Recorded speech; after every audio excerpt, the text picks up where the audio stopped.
안녕하세요. 사랑하는 성도님, 부활의 주님이 우리와 함께 하십니다. 우리와 함께 하시는 주님을 찬양합니다. 기도합시다. 하나님, 오늘도 저희들에게 또 희망의 날을 주셨습니다.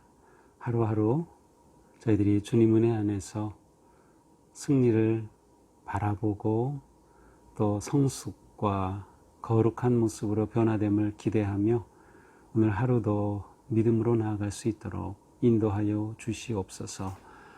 오늘도 말씀을 깨닫게 하시고 그 말씀을 통하여 새 힘 얻고 하나님의 놀라운 은혜와 또 지혜를 깨닫게 하여 주시옵소서. 예수님 이름으로 기도합니다. 아멘. 네, 오늘은 시편 68편 1절에서 18절까지입니다. 제가 읽겠습니다. 하나님이 일어나시니 원수들은 흩어지며 주를 미워하는 자들은 주 앞에서 도망하리이다. 연기가 불려가듯이 그들을 몰아내소서. 불 앞에서 밀이 녹음같이 악인이 하나님 앞에서 망하게 하소서. 의인은 기뻐하여 하나님 앞에서 뛰놀며 기뻐하고 즐거워할지어다. 하나님께 노래하며 그의 이름을 찬양하라. 하늘을 타고 광야에 행하시던 일을 위하여 대로를 수축하라. 그의 이름은 여호와이시니 그의 앞에서 뛰놀지어다. 그의 거룩한 처소에 계신 하나님은 고아의 아버지이시며 과부의 재판장이시라.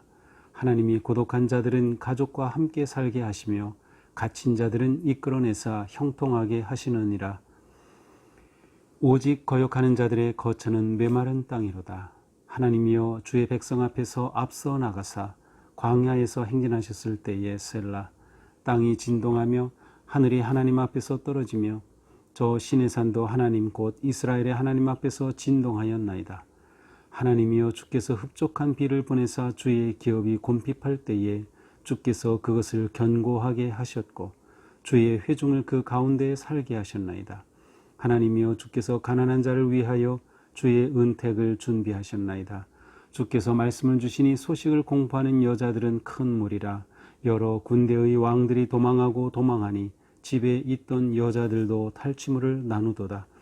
너희가 양 우리에 누울 때에는 그 날개를 은으로 입히고 그 깃을 황금으로 입힌 비둘기 같도다. 전능하신 이가 왕들을 그 중에서 흩으실 때에는 살몬의 눈이 날림 같도다.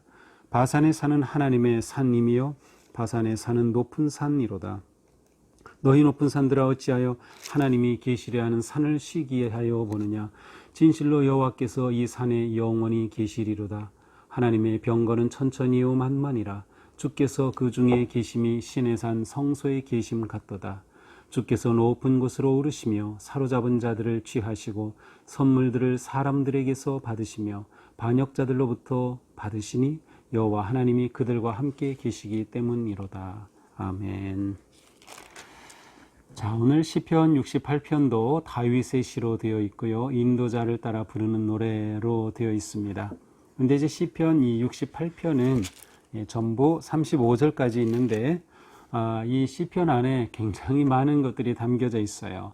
하나님께 간절히 기도하는 기도, 탄원, 또 찬송, 감사, 또 하나님의 말씀을 선포하는 신탁, 이러한 것들이 모두 들어 있어서 이 시편 68편을 딱 어떠한 시다라고 이렇게 규정하기는 쉽지 않습니다. 하지만 이제 오늘 우리가 보는 1절에서 18절까지는 하나님에 대한 하나님의 능력과 하나님의 역사하심에 대한 내용을 담고 있고 또 그 하나님을 향한 간절한 기도로 시작되고 있습니다. 자, 1절 보겠습니다. 하나님이 일어나시니 원수들은 흩어지며 주를 미워하는 자들은 주 앞에서 도망하리이다. 연기가 불려가듯이 그들을 몰아내소서. 불 앞에서 밀이 녹음같이 악인이 하나님 앞에서 망하게 하소서.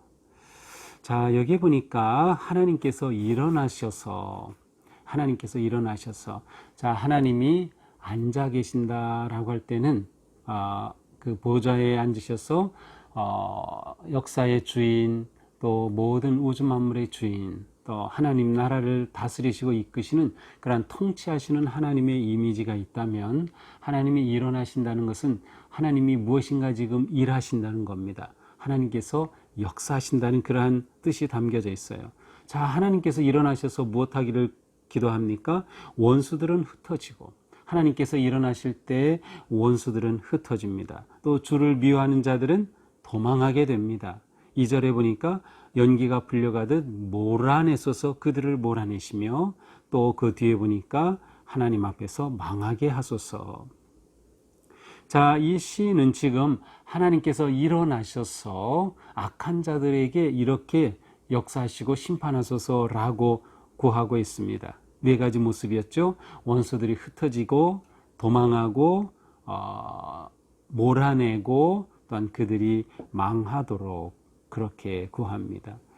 이 연기가 불려가듯, 연기는 하나님의 임재하심, 빽빽한 연기는 하나님의 충만하게 임재하심을 나타내기도 하고, 또 때로는 하나님의 진노하심을 나타내기도 합니다. 여기서는 연기가 불려가듯 그들을 몰아내소서라고 하니까 연기가 흩어지듯이 그들을 몰아내소서, 또 아니면 하나님께서 진노하셔서 그들을 심판하소서라는 그런 의미가 담겨져 있습니다. 자, 1절에서 3절까지 보면 여기에 주 앞에서, 하나님 앞에서, 하나님 앞에서 이렇게 되어 있어서 앞에서라고 하는 단어가 각 절마다 이렇게 3번 이렇게 전체적으로 반복되고 있습니다. 자, 이것은 무엇을 의미합니까? 앞에서, 주 앞에서 도망하리이다, 하나님 앞에서 망하게 하소서, 또 의인은 하나님 앞에서 뛰놀며, 이렇게 앞에서 이러한 표현은 하나님께서 지금 함께 하신다는 겁니다. 하나님의 현존, 하나님의 임재, 모든 인류의 역사는 하나님 앞에서 진행되는 것이라고 하는 그러한 의미가 담겨져 있습니다. 자, 2절은 이렇게 악인에 대한 탄원이지만 3절은 거꾸로 의인에 대한 겁니다. 의인은 기뻐하여 하나님 앞에서 뛰놀고 기뻐하고 즐거워할지어다. 자, 기뻐하고 뛰놀고 기뻐하고 즐거워할지어다, 같은 의미를 가진 단어들이 반복되고 있죠. 아주 강조하는 것입니다. 이렇게 하나님이 일어나셔서 악인들은 멸하시고 망하게 되지만 의인들은 하나님이 오시니 너무도 기쁘고 공의로 다스리시고 품으시는 그 하나님 앞에서 뛰놀며 춤추는 그러한 모습입니다. 이것이야말로 하나님의 은혜를 입은 백성들의 모습이죠. 4절입니다. 하나님께 노래하며 자, 뛰놀고 기뻐할 뿐만 아니라 이제는 하나님께 노래합니다. 찬양하며 그의 이름을 찬양하라. 하늘을 타고 광야에 행하시던 일을 위하여 대로를 수축하라. 그의 이름은 여호와이시니 그의 앞에서 뛰놀지어다. 자, 이렇게 역사하시는 하나님을 찬양하고 그분을 노래하라, 춤을 추어라.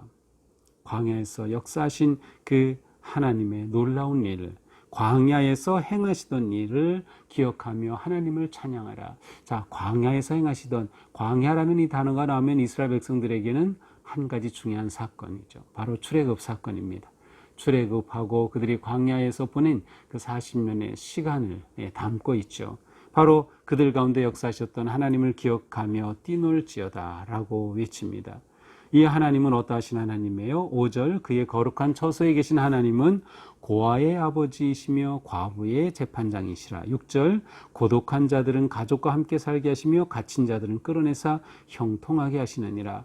자, 이 하나님은 악한 자들, 불의한 자들은 심판하고 몰아내고 망하게 하시지만 오히려 하나님께서는 소외받은 자, 버림받은 자, 가난한 자를 돌보시는 하나님이에요. 약한 자에게는 긍휼하신 하나님, 자비로우신 하나님, 그들을 품어주시는 하나님입니다. 고아와 과부, 그 당시에 가장 사회적인 약자였죠. 또 고독한 자들, 자, 고아와 과부는 아마도 전쟁으로 인해서 아버지가 죽게 되자 생긴 일일 겁니다. 고아와 과부가 생겼어요. 이들은 이렇게 가족을 잃게 되면서 고독한 자들이 되죠. 고독한 자들이 가족과 함께 살게 하고 갇힌 자들, 그들은 하나님의 형통하시게 하는 그런 삶으로 인도하심을 받는다. 자, 하나님은 이처럼 긍휼하신 하나님, 또 소외된 자, 버림받은 자, 사회적 약자들을 돌보시고 보호하시고 품어주시는 하나님으로 고백되고 있습니다. 그러니 이러한 하나님을 찬양하고 이러한 하나님 앞에서 기뻐하고 감사하며 예배하는 것은 당연한 일이겠죠. 자, 반면에 6절, 오직 거역하는 자들의 거처는 메마른 땅이로다. 그러나 하나님은 의로우신 하나님이시기에 하나님 앞에 완고한 자들, 거역한 자들은 하나님 앞에서 메마른 땅처럼 그렇게 버림받게 될 것입니다. 7절입니다. 자, 이제 시인은 다윗은 이제 이스라엘의 그 출애굽의 역사를 다시 한번 되새기고 있습니다. 하나님이여 주의 백성 앞에서 앞서 나가사 광야에 행진하셨을 때, 7절 그렇죠. 광야에 행진하셨을 때 바로 출애굽 사건입니다. 8절 땅이 진동하며 하늘이 하나님 앞에서 떨며 시내산도 하나님 곧 이스라엘 하나님 앞에서 진동하였느니라. 자, 그들이 출애굽한 이후에 시내산에 이르렀을 때 모세가 하나님을 배우려고 시내산에 오르죠. 그때 지진이 일어나도 진동하고 엄청난 그러한 자연 현상이 있었죠. 하나님을 만나 모세는 하나님으로부터 율법을 받게 되죠. 바로 그러한 모습들이 그대로 드러납니다. 하나님이 시내산에 강림하셔서, 시내산 강림 사건이죠. 모세가 하나님의 언약을 받고 십계명을 받은 그 놀라운 사건을 회고하고 있습니다. 그러니까 이것은 민족적인 회고입니다. 이미 다윗은 주전 1000년에 살았기 때문에 이 출애굽은 경험하지 못했죠. 그러나 출애굽의 역사는 이스라엘 백성들에게 민족적 경험으로 계속해서 되새겨지고 기억되고 반복되고 있습니다. 이렇게 하나님께서는 그들을 인도하셔서 어떻게 하십니까? 9절 흡족한 비를 보내사 주의 기업이 곰핍할 때에 그것을 견고하게 하셨고 회중을 그 가운데 살게 하셨습니다. 하나님이여 주께서 가난한 자를 위하여 은택을 준비하셨나이다. 하나님께서는 그들을 가나안 땅으로 인도하셨고 그 땅에 정착하게 하시고 그곳에 비를 내리시고 그들이 잘 살아갈 수 있도록 인도하여 주셨어요. 11절 주께서 말씀을 주시니 소식을 공포하는 여자들은 큰 무리라. 자, 이건 아주 특별한 그 시편에서 특별한 표현인데요. 왜냐하면 말씀을 선포하는 예언을 선포하는 여자들을 노래하고 있습니다. 여기서 실제로 예언을 선포하였던 하나님의 그러한 그 선지자는 바로 드보라라고 하는 여성을 생각할 수 있어요. 그리고 실제로 이와 11절과 같은 모습이 사사기 5장 19절에 나타납니다. 그러니까 이 사사들 가운데 드보라라고 하는 여자 사사가 있었죠. 바로 그 모습을 떠오르게 하는 구절이죠. 12절 여러 군대의 왕들이 도망하고 도망하니 집에 있던 여자들도 탈취물을 나누도다. 자, 전쟁이 일어나며 여자는 전리품 취급을 당했습니다. 그런데 여기서는 오히려 여자들이 탈취물을 나눈다는 겁니다. 여성이 하나님의 말씀을 공포하고 선포하고 또 여성이 탈취물을 나누는 이러한 모습이에요. 완전히 달라진 바뀐 모습이죠. 하나님이 다스리시고 하나님이 이끄시는 그러한 새로운 하나님의 통치의 세계를 기대하게 하는 그러한 말씀입니다. 14절 전능하신 이가 왕들을 그 중에 흩으실 때에는 살몬의 눈이 날린 같도다. 전능하시니 하나님께서 왕들을 흩으신다. 하나님의 승리와 역사입니다. 이 세상에 교만하고 하나님 앞에 대적하였던 모든 왕들을 하나님께서 흩으실 것이다. 살몬의 눈이 날린 같도다. 이 살몬산이 어딘지는 정확히 알 수 없어요. 그냥 살몬산이 어딘지는 알 수 없지만 눈이 날리는 살몬산 같이 아니면 눈이 날려서 전쟁에서 이기게 하신 하나님이 그렇게 역사하신 것처럼 하나님께서는 놀랍게 그들 가운데 일하시는 겁니다. 15절 바산에 사는 하나님의 산님이여 바산에 사는 높은 산이로다. 자, 살몬을 언급한 후에 바산을 의미합니다. 이 바산의 산은 여기서 하나님의 산임이여 라고 되어 있는데 실제로 하나님의 산은 시온산이죠. 그런데 여기서 바산의 산이 하나님의 산이라는 것은 문학적인 표현이라고 할 수 있어요. 이 바산의 관해서는 이제 그 아모스서나 이 연서에 이 언급이 되고 있습니다. 하나님께서 베풀어 주신 또 하나님이 임재하시는 거룩한 그러한 곳을 탐욕으로 가득 채운 것을 심판하는 그런 내용들이 이 바산의 산에 언급될 때 나오는데요. 여기서는 그 산은 하나님의 산이다. 바산의 산은 높은 산이다. 하나님이 계신 곳이라는 거예요. 그러나 이 세상에 악한 왕들, 완고한 왕들은 하나님을 거역합니다. 16절 너희 높은 산들아 어찌하여 하나님이 계시하는 산을 시기에 하려 보느냐. 이 세상의 그 모든 나라와 왕들과 권력과 산들이 하나님을 시기하려고 하느냐. 그러나 하나님은 영원하시다. 오히려 하나님께서 모든 것을 무찌르시고 통치하신다. 그러므로 17절에 말씀합니다. 하나님의 병거는 천천히요 만만이라. 주께서 그 중에 계심이 신의 산 성소에 계신 같도다. 하나님의 병거는 강력합니다. 하나님은 능력에 전능에 전지전능하신 하나님이셔요. 그래서 그 세상의 그 무엇도 그 어떤 산도 감히 하나님이 계신 시온을 넘볼 수 없다는 것입니다. 그리고 그 하나님은 신의 산 성소에 계심처럼 그렇게 존재하고 계시는 하나님이시다. 마지막 18절입니다. 주께서 높은 곳으로 오르시며 높은 곳 시온산 하나님이 계신 곳이죠. 사로잡은 자들을 취하시고 이제 하나님 전쟁에 승리하셨습니다. 선물들을 사람들에게서 받으시며 반역자들로부터도 받으시니 여호와 하나님이 그들과 함께 계시기 때문이로다. 하나님께서 온 땅을 심판하시고 전쟁에 승리하시고 그들을 다스리시고 그들 가운데 계시는 전지전능하신 능력의 창조주 하나님, 구원의 하나님을 이렇게 노래하고 있습니다. 자, 오늘 말씀을 보면서 우리는 처음 시작할 때 하나님이 일어나신다는 표현을 보았어요. 그렇습니다. 하나님은 일어나시는 하나님이에요. 일하시는 하나님. 그러니 우리는 기도할 때에 일하시는 하나님을 구해야 합니다. 하나님께서 일하셔서 제 이 문제 가운데 오시옵소서. 하나님을 내 문제 자리에 초청하는 것이 기도라고 했죠. 그래서 우리는 하나님으로 의지하고 하나님을 구하는 것입니다. 일하시는 하나님, 일어나시는 하나님을 신뢰하며 의지하는 것이 우리가 하루하루를 승리하며 나아가는 가장 바른 길입니다. 일어나시는 하나님은 공의로 다스리십니다. 일어나시는 하나님은 긍휼하심과 자비하심으로 눌린 자들을, 가난한 자들을, 소외된 자들을 품으시고 보호하시고 인도하여 주십니다.